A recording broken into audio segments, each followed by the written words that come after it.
ih ternyata jomplang banget gaji mereka sama kita gitu. Gua producer weird. Lu pakai datingnya buat nyari teman. Hai semuanya, hai apa kabar? Semua ekspat-ekspat di luar sana, baik yang setanah air maupun tidak setanah air. Kenalin gue Dwi. Hari ini pengen sharing lebih lagi. Jadi video pertama itu gue udah sebutin tentang 6 hal yang menurut gue penting banget untuk kalian siapin sebelum akhirnya kalian mutusin untuk kerja di luar negeri. Dan di video kali ini gue bakal lebih dalam lagi, seperti yang gue janjikan, untuk ngebahas selama 3 tahun kerja di Malaysia ini apa sih sebenarnya yang gue temuin. Dan gue harap semoga video ini berguna untuk kalian semua. Jadi stay tune. Jadi pertama, gue akan ngebahas soal visa. Oke, seperti yang kalian tahu, kalau misalnya kalian kerja di negara orang, dimanapun itu, kalian harus punya visa kerja. Ada juga negara-negara sebenarnya yang offer kalian untuk jadi PR, tapi untuk memproses PR itu kan butuh waktu ya, bisa setahun, bisa bertahun-tahun. Maka dari itu, alternatifnya adalah kalian harus punya employment visa. Menurut pengalaman pribadi gua, di Malaysia ini ada satu lembaga yang ngurusin soal gituan, namanya MDEC. Nah, kalau misalnya kalian pengen cari kerja di sini, pastikan kalian untuk mendapatkan perusahaan yang bisa apply for visa kalian itu. Karena gua pernah diceritain kalau misalnya perusahaan itu untuk bisa eligible untuk nge-hire expat itu mereka ada listnya. Kayak misalnya modalnya mesti sedemikian amount, atau perusahaannya mesti established atau udah berdiri selama berapa tahun. Terus berapa persentase expat yang mereka hire, dan banyak lagi prosedurnya. Jadi kalian pastiin untuk tanya sama HR di mana perusahaan yang kalian apply itu, apakah mereka bisa provide visa atau enggak.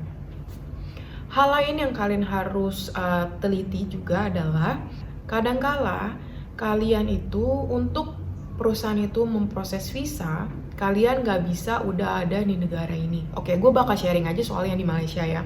Jadi kalau di Malaysia ini, kalian ada kalanya harus balik ke negara asal dulu, atau misalnya kalau gue harus balik ke negara Indonesia untuk perusahaan bisa apply buat visa lu. Dan itu butuh waktu sekitar 3 minggu atau sebulan, tergantung. Kalau misalnya gue pernah ngalamin waktu sebelum COVID dan sesudah COVID pasti lebih lama. Cuman itu ada lagi syaratnya gitu, misalnya jabatan kalian apa, gaji kalian berapa. Pokoknya biasanya perusahaan mereka bakal ngasih tau kalian harus balik ke negara asal atau enggak. Gue tahu tempting banget untuk kalian pengen aja nih ngerasain kerja di luar negeri gitu kan tanpa visa. Ya udahlah, gue pakai turis visa aja. Gue tahu itu tempting banget, dan gue emang pernah terjebak. Kalau gue pernah terjebak gitu kan, kayak ada perusahaan yang menjanjikan gue untuk bisa apply buat visa tapi ternyata nggak bisa. Tapi itu bahaya guys, walaupun kalian udah punya turis visa, kalau kayak di Malaysia itu kalian bisa menetap di sini selama sebulan. Nanti setiap kalian bolak-balik, petugas imigrasi bakal mulai curiga. Oke, sorry, itu kura-kura gue. Petugas imigrasi bakal mulai curiga. Gue pernah ditegur sama salah satu petugas imigrasi, untungnya dia baik. Dia bilang, oke, Miss, ini kelihatan banget kalau lu udah bolak-balik. Ini lu kerja atau lu ngapain? Dan guys, itu menakutkan. Jadi mendingan kalian pastiin kalian punya visa. Dan visanya itu kalian make sure itu valid untuk berapa tahun. Setahu gue, kalau gue setiap tahun bakal diperpanjang, dan perusahaan yang bertanggung jawab untuk bayar visa itu. Oke? Bukan kalian tapi perusahaannya. Jadi gaji kalian itu tidak termasuk atau tidak dikurangi dari biaya visa tersebut. Ingat ya. Oke, gue udah bahas soal visa. Visa menurut gue dekat ikatannya dengan PR. Seperti yang gue tahu, kalau di Malaysia itu tidak ada namanya PR, dia adanya MM2H atau second home. Dan untuk bisa dapat itu sulit dan mahal, kecuali kalian nikah aja sama orang Malaysia gitu kan. Tapi itu aja juga nggak gampang. Pokoknya Nah, kalau misalnya kalian pengen lebih ngerasa aman lagi, sebenarnya kalian bisa cari negara-negara yang provide visa. Seperti yang gue tahu adalah sekarang Kanada tuh lagi welcome banget. Terus misalnya Amerika, Australia, New Zealand, dan banyak negara-negara lainnya. Dan kalau misalnya kalian bisa dapat PR itu, wah, gue seneng banget sih sama kalian. Karena jujur PR itu bikin kalian ngerasa safe. Kalau misalnya kalian nggak ada PR ya, skenario-nya adalah seperti ini. Kalian stay di negara tersebut, kalian harus dapat visa employment. Jadi kalian harus nyari perusahaan yang bisa provide kalian visa. Kalau kalian udah PR ya, sebenarnya kalian nggak usah nyari lagi perusahaan yang bisa provide kalian visa. Kalian bisa kerja di perusahaan mana aja. Dan jujur, being an expat itu sulitnya adalah nggak semua perusahaan bisa nge-hire expat atau mau bayar expat. Biasanya kayak perusahaan-perusahaan besar, mereka bakal lebih pilih untuk hire expat untuk posisi yang tinggi, misalnya manajer, direktur, karena lebih worth it untuk mereka.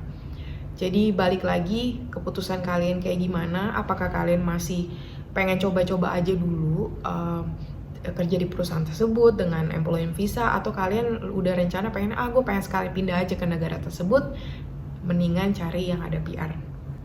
Oke, mari kita ngomong soal gaji. Ini paling sensitif.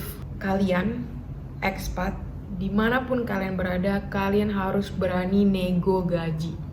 Oke, gue tahu ini sebenarnya mungkin bukan kayak ditulis gede-gede, diumumin gede-gede, tapi ini kalau misalnya kalian sebagai expat, kalian pasti ngerasa ada namanya mereka bakal ngelihat kalian berasal dari negara mana, itu akan menentukan gaji kalian. Kalau misalnya kayak gue berasal dari Indonesia, mereka bakal ngeliat, oh Indonesia identik dengan TKI, oh Indonesia identik dengan TKW, oh Indonesia itu masih masuk negara berkembang dan masih masuk Asia gitu kan. Jadi itu bisa mempengaruhi gaji loh, walaupun sebenarnya itu nggak dituliskan ya, tapi itu mempengaruhi gaji. Jadi kalian harus tahu harga kalian. Semuanya itu menurut gue tetap in the end berdasarkan pengalaman dan skill kalian. Jadi kalian jangan malu, kalian jangan takut. Oke, maksud gue, kalian juga harus realistis ya. Karena kan ibaratnya kalian masuk ke negara orang, kalian juga harus cari tahu standar gaji di sini tuh berapa. Dan berdasarkan tanggung jawab juga. Nggak yang sombong tiba-tiba kayak, gue bisa, gue pintar, lo harus gaji gue tinggi. Nggak kayak gitu juga. Jadi balance aja. Cuma maksud gue, jangan karena ada pemikiran, oh lo orang Indonesia, oh lo orang Malaysia, oh lo orang Amerika, gaji lo mestinya beda. Dan itu sangat-sangat connect ke istilah white people privilege. Ini ada. White people privilege itu pretty much, kalau misalnya lu berasal dari negara-negara white people, kayak misalnya Amerika, Australia, Kanada, mana lagi sih? Pokoknya negara-negara barat tuh ya, negara-negara barat, ada namanya kalian tuh lebih dihargai tinggi dibandingin orang-orang timur. Ini balik lagi, selama 3 tahun di sini gue menemukan ini karena walaupun sebenarnya jujur gue bukan tipe orang yang sharing soal gaji, tapi yang gue dengar orang-orang white people itu mereka mendapatkan privilege yang lebih daripada kita. Tapi ini jangan bikin lu kecil hati ya. Makanya kalau misalnya gue pribadi, gue nggak suka untuk sharing gaji atau misalnya sharing. Pokoknya menurut gue kalau soal keuangan itu sangat sensitif. Jadi kalau misalnya kalian nggak siap untuk tahu ternyata jomplang banget gaji mereka sama kita kecil banget, jadi jangan sharing. Tapi kalau misalnya kalian merasa itu sebenarnya ada bagusnya loh, jadi kalian bisa tahu, oh ternyata gue yang punya pengalaman 5 tahun kerja jadi marketing atau desainer dihargai lebih rendah sama orang Amerika yang pengalamannya bahkan gak relevan sama desainer marketer, tapi dia lulusan Amerika misalnya. Kalau ngomongin soal gaji, kalau ngomongin soal privilege itu juga diikuti dengan fasilitas. Fasilitas itu maksud gue adalah asuransi. Kalau gue di sini perusahaan gue provide gue asuransi kesehatan. Sebisa mungkin kalian keep dokumentasi penting kayak gitu untuk nanti kedepannya kalian lebih clear. Kalau misalnya kalian mau pakai asuransi, mau just regular check up, pokoknya itu penting. Oke, gue ada satu pengalaman kerja di perusahaan di mana mereka, kalau misalnya lu udah 1 tahun kerja di sana, mereka bakal ngasih lu tiket bolak-balik ke kampung halaman gratis. Mantep gak? Ya, jadi menurut gue perusahaan-perusahaan itu balik lagi beda-beda regulasinya. Cara mereka nge-treat expat juga beda-beda, tapi pastiin kalian punya atau kalian tahu basic kalian tahu dan kalian dokumentasikan informasi-informasi penting yang basic aja. Setidaknya kalian jadi ekspat di negara orang, kalian ngerasa aman. Balik lagi ya, kalian harus ngerasa aman dan nyaman karena kalian tinggal di negara orang. Kalian nggak mau dianggapnya ilegal kan, karena ya balik lagi kalian udah banyak ngorbanin banyak hal untuk pindah ke negara tersebut. Ketiga, cara kerja atau work culture. Namanya orang kerja itu kan pasti beda-beda ya, pribadinya itu beda-beda. Menurut gue balik lagi ke pribadi masing-masing. Tapi memang ada perbedaan work culture orang Western sama, atau misalnya orang Malaysia sama orang Indonesia, sama orang Amerika, sama orang Jerman, sama orang Jepang, itu ada perbedaannya dan kelihatannya itu misalnya dalam hal cara mereka memaksimalkan working hours atau cara mereka menghargai personal life. Ada juga cara mereka berkomunikasi. Kayak misalnya menurut gue orang Western itu mereka lebih casual ya, lebih chill gitu. Kayak ngobrolnya chill, kayak lu sama bos lu bisa ngobrol chill aja. Respectnya masih ada. Cuman kayak misalnya deh kalau di Indonesia lu pernah gak sih kerja sama manajer yang lu kayak bisa makan bareng, nongkrong bareng, terus bisa ngomongin soal personal life tanpa lu ngerasa terbebani sama kerjaan. Jadi kalau gue, pengalaman gue kerja di startup yang isinya adalah orang-orang bule atau orang-orang luar negeri beraneka ragam, dan gue bisa ngelihat perbedaan banget. Gue awal kayak ngerasa, aduh gue masih agak takut untuk ngomong sama manajer gue untuk hal-hal yang terlalu personal atau sekedar sharing aja gitu kan, karena gue merasa ya kita harus profesional ngomongin kerja. Tapi gue salut karena mereka bisa memisahkan antara profesional sama private. Tanpa, misalnya kalau misalnya udah selesai kerja, kalian makan bareng sama manajer, ya kalian nggak ngomongin kerjaan, ngomonginnya personal life, ngomonginnya happy things gitu. Dan itu gue salut sih. Nah sekarang gue kerjanya di corporate sama isinya orang-orang bule dari berbagai macam negara juga. Dan iya sama chill banget gitu kan, kayak bisa ngobrol apa aja, kayak sama manajer pun lo bisa curhat, bisa cerita-cerita, tapi keep it professional, which is menurut gue salut. Kalau gue dulu waktu kerja di Indonesia, mungkin sama tim leader gue masih bisa sih curhat-curhat, ngobrol-ngobrol, tapi kayak kalau sama manajer ada, terutama kalau di perusahaan-perusahaan corporate lebih susah kali ya, karena lebih berasa gapnya. Salah satu yang menurut gue salut dan gue bangga jadi orang Indonesia. Orang Indonesia itu di mana-mana terkenal hardworking. Kita tuh terkenal pekerja keras, terkenal orangnya nggak takut capek, orangnya loyal, which is a good thing. Kita mesti keep it up, kita mesti keep a good record, karena misalnya kalau lu kerja di negara orang itu, lu nggak cuma membawa diri lu, tapi membawa negara lu, membawa culture lu, membawa pengalaman lu. Jadi dengan mendengar gue banyak cerita dari orang kayak, oh orang Indonesia itu terkenal banget kalau pekerja keras, tuh nusa, satu bangsa, satu bahasa kita, satu bahasa kita. Oke, keempat, multicultural environment. Tadi kan gue disebutkan karena gue pengalaman kerja sama orang-orang bule semua. Itu gimana sih rasanya? itu cocok gak sih? Jujur itu ngebuka mata gue banget, dan seru banget ketemu, denger, sharing, kenal sama orang yang pikiran-pikirannya beda, pola pikirnya berbeda, culture mereka berbeda, dipengaruhi sama negara-negara asal mereka.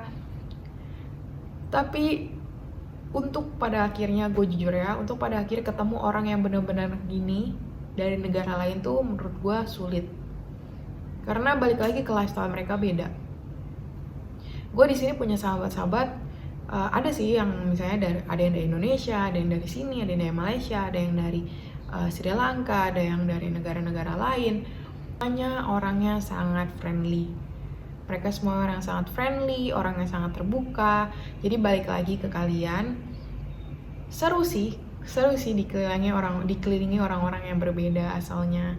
Kalian bisa banyak mendengarkan, kalian bisa banyak dapat insight baru, perspektif baru, karena selama ini kalian melihat di mata kalian aja gitu kan. Kalau misalnya kalian, menurut gue in the end, ketemu orang baru itu selalu menyenangkan. Seperti yang kalian tahu, gue itu profesinya bergerak di bidang desainer dan marketing. Marketing di sini gue spesifikasiin ke social media marketing. Gimana sih kerja jadi desainer dan marketer di Malaysia? Sama aja sih profesinya, job description-nya sama aja, KPI-nya sama aja. Oke, jadi desainer dan marketer menurut gue sekarang itu lebih sulit, tapi lebih menyenangkan juga. Kalau kalian banyak dengar soal content creator, digital creator, itu menurut gue sebenarnya mereka terilhami dari percampuran antara marketing sama desain. Kalian harus tahu cara ngejual, kalian harus tahu penggunaan kata-kata, which is content, copywriting. Tapi kalian juga harus bisa tahu cara ngedesain visualnya. Bisa dalam bentuk foto, video. Dan di sini di Malaysia pada khususnya itu banyak lowongan, guys. Kalau misalnya kalian penasaran pengen cari di sini, kalian bisa cari misalnya di LinkedIn, di Jobstreet, atau misalnya mutual friends dari social media, atau misalnya langsung dari website perusahaan-perusahaan tersebut. Dan di sini seperti yang gue bilang, opportunity-nya banyak. Opportunity itu selalu ada, guys. Kesempatan itu selalu ada. Kesempatan untuk kalian jadi expat itu selalu ada. Jadi intinya tinggal kalian mau atau enggak, ataukah itu jalan karir yang kalian mau tuju atau enggak. Terakhir, keenam, gue bakal ngomong sedikit soal psikologi. Padahal gue nggak ngerti soal psikologi. Selama 3 tahun gue kerja di sini, ada perasaan-perasaan yang sering muncul. Perasaan-perasaan seperti doubtful atau ragu. Kedua adalah lonely atau kesepian. Kalian untuk yang mau jadi expat, kalian harus terus pastiin untuk bisa menjaga komunikasi. Ini gue disebutin di video pertama. Kalau misalnya kalian pengen nonton, nanti gue link di sini videonya. Tapi kesepian ini ada, dan menurut gue ada bagusnya untuk kalian coba cari-cari teman baru di luar perusahaan, di luar kantor kalian, atau misalnya di luar tempat kalian sewa, ada teman-teman kos-kosan gitu kan di luar dari situ. Kalau zaman dulu gue coba-coba cari dengan misalnya ikut komunitas-komunitas, ikut kelas, atau misalnya dating app. Dating app. Oke, gue tau ini weird. Lu pakai datingnya buat jadi teman. Tapi kan ada dating app namanya Bumble atau misalnya lah Tinder gitu. Kalau dulu jujur gue seneng cari-cari teman baru dari aplikasi-aplikasi tersebut karena seru. Ketemu banyak orang yang profesinya beda, ketemu orang-orang baru, lu bisa kenal lifestyle di negara tersebut. Jujur gue dulu waktu main Tinder, gue sempat kayak merasa lebih kayak eksperimen. Karena gue kan baru nih masuk ke negara ini. Dan gue pengen cari tahu lifestyle di sini gimana. Cara paling gampang adalah ya tanya orang di sini kan. Jadi kalau misalnya kalian punya perasaan-perasaan seperti itu, I feel you, gue ngerasain. Makanya kenapa gue pengen sharing video ini untuk kalian-kalian yang pengen jadi expat. Dan jangan pernah lupa kampung halaman ya. Walaupun kalian udah jadi expat, udah enak di negara orang, tapi ingat keluarga kalian di kampung halaman, jangan lupa. Karena emang hidup di negara baru tuh kayak hidup di dunia baru. Itu seru, kalian bisa ngelakuin apapun yang kalian mau. Itu sih yang gue sering dapat dari sharing-sharing teman-teman gue expat, kayak kalau misalnya gue nanya, lu mau nggak balik ke negara lu sendiri? Mereka bilang, oke, mungkin gue bakal visit, tapi gue nggak akan stay di sana karena gue di sini seneng. Gue bisa ngelakuin hal baru, aturan-aturan, my rules, kayak aturan-aturan gue sendiri. Oke, jadi itu aja. Jadi video hari ini intinya adalah tentang apa aja yang gue temuin selama 3 tahun kerja di sini. Masih banyak sih yang gue yakin poin-poin yang gue lewatin atau gue miss. Jadi kalau misalnya kalian tahu, please komen di bawah. Kalian sharing, atau misalnya kalian punya pertanyaan, semoga gue bisa bantu jawab. Atau misalnya kalian punya feedback, atau kalian punya topik yang pengen gue bahas untuk video selanjutnya, juga kalian bisa komen di bawah ya. Terima kasih banget udah nonton video ini. Kalau misalnya kalian suka, kalian merasa video ini berguna, please like and subscribe, dan share video ini ke teman-teman kalian atau keluarga kalian yang lagi merencanakan untuk jadi expat di luar negeri, atau mereka udah jadi expat aja di luar negeri. Nanti gue bisa kenalan sama teman kalian atau keluarga kalian, bisa jadi teman, jadi seru, kita jadi komunitas. Karena jujur gue pengen banget bisa ngobrol, bisa sharing sama orang-orang yang seperjuangan kita sesama expat dimanapun kalian berada. Semoga kalian tetap sehat, tetap selamat, dan tetap berkarya. Oke? Thank you so much for watching this video. See you. Bye-bye. Bonus. Jadi tadi kan gue ada sebutin istilah employment visa atau visa kerja sama PR. Nah, employment visa itu berguna untuk expat atau foreigner, yaitu orang-orang yang tinggal di negara asing. Nah, kalau misalnya PR itu berguna untuk imigran atau orang-orang yang pindah secara permanen ke negara asing tersebut. Jadi istilah itu dua-duanya beda dan fungsi dari visa dan PR itu beda. Nah, balik lagi, kalau misalnya kalian pengennya permanen dipindah atau misalnya kalian cuma pengen kerja aja. Kalau gue posisinya sekarang adalah expat karena gue belum permanen pindah ke Malaysia. Oke, semoga bonus itu berguna untuk kalian. Nanti link dari artikel tersebut akan gue taruh di caption di bawah. Jadi kalian baca aja kalau misalnya kalian mau baca lebih, dan informasi-informasi penting lainnya gue juga bakal link di bawah. Semoga berguna ya. Bye-bye.